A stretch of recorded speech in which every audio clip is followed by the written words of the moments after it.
उस डायन का साया। ये कहानी मुझे मेरी माँ ने सुनाई थी। मेरी माँ एक छोटे से शहर से संबंध रखती हैं और ऐसा माना जाता है कि उस गांव में कुछ बुरी शक्तियां भी वास करती हैं। ऐसी ही एक बुरी आत्मा से सामना हुआ मेरे नाना जी का। वह चुड़ैल थी, खुले बालों और सफेद भयानक चेहरे वाली चुड़ैल। ठंड का समय था, शहर में घना कोहरा छाया हुआ था। मेरे नाना एक बड़े अधिकारी थे। रोज की तरह उस दिन जब मेरे नाना अपना काम खत्म कर दफ्तर से घर की ओर जाने लगे तो रास्ते में पड़ने वाले बाजार से वह कुछ सामान लेने के लिए रुके। उनके बाकी साथी आगे चले गए और वो पीछे छूट गए। सामान लेते लेते उन्हें टाइम का पता ही नहीं चला और जब नाना जी ने अपनी घड़ी देखी तो टाइम देखकर उन्हें लगा कि आज घर पहुंचने में बहुत देर हो जाएगी। उन्होंने सोचा जंगल के रास्ते अगर जाऊं तो जल्दी पहुंच जाऊंगा, इसीलिए उन्होंने जंगल की ओर गाड़ी घुमा ली। काफी अंधेरा हो गया था। नाना जी तेज गति के साथ गाड़ी चला रहे थे, लेकिन उनकी गाड़ी के एक आगे एक औरत आ गई। उन्हें झटके से ब्रेक मारनी पड़ी। जो औरत गाड़ी के सामने आई थी वह तेज तेज रो रही थी। नाना जी को लगा कि वह जरूर किसी मजदूर की पत्नी होगी जो रास्ता भटक गई है। रास्ता सुनसान था, इसीलिए उन्होंने सोचा कि इस महिला की मदद की जाए। उन्होंने उस औरत से पूछा कि वह यहाँ अकेले क्या कर रही है। उसने कोई जवाब नहीं दिया और जोर जोर से रोने लगी। ऐसा लग रहा था मानो सारा जंगल उसकी आवाज से गूंज रहा हो। नाना जी ने पूछा कि उसका घर कहाँ है, तो भी वह कुछ ना बोली। नाना जी ने उसे बोला कि तुम मेरे साथ मेरे घर चलो, सुबह तुम्हें तुम्हारे घर छोड़ दूंगा। वह नाना जी के साथ चलने के लिए तैयार हो गई और गाड़ी के पीछे वाली सीट पर बैठ गई। रीति रिवाज के कारण उसने अपने सिर पर घूंघट डाल रखा था, जिसकी वजह से उसका चेहरा छिपा हुआ था।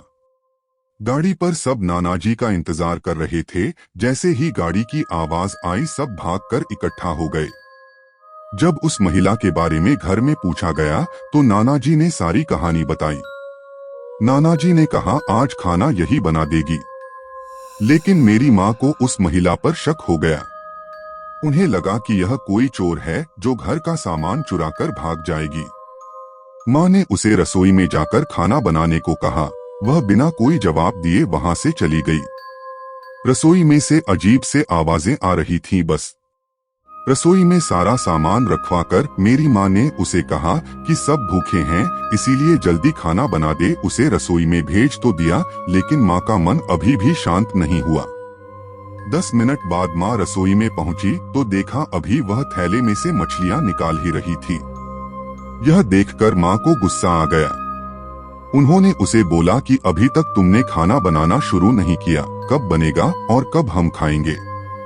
उस महिला का चेहरा अभी भी ढका हुआ था, इसीलिए किसी ने उसका चेहरा नहीं देखा था। माँ उसका चेहरा देखने की कोशिश करती रही, लेकिन उन्हें उसकी झलक भी दिखाई नहीं दी। माँ ने कहा कोई जरूरत हो तो बुला लेना, लेकिन फिर भी वह कुछ नहीं बोली। उन्हें लगा कि शायद अनजान लोगों से डर रही होगी। माँ रसोई से चली गई, लेकिन जब 10 मिनट बाद वह फिर वापस आई तो रसोई का दृश्य देखकर माँ डर गई। उनके पैर जैसे वहीं जम गए। उनके गले की आवाज नहीं निकल रही थी। उन्होंने देखा वह औरत रसोई के स्लेब पर बैठकर कच्ची मछलियां खा रही है।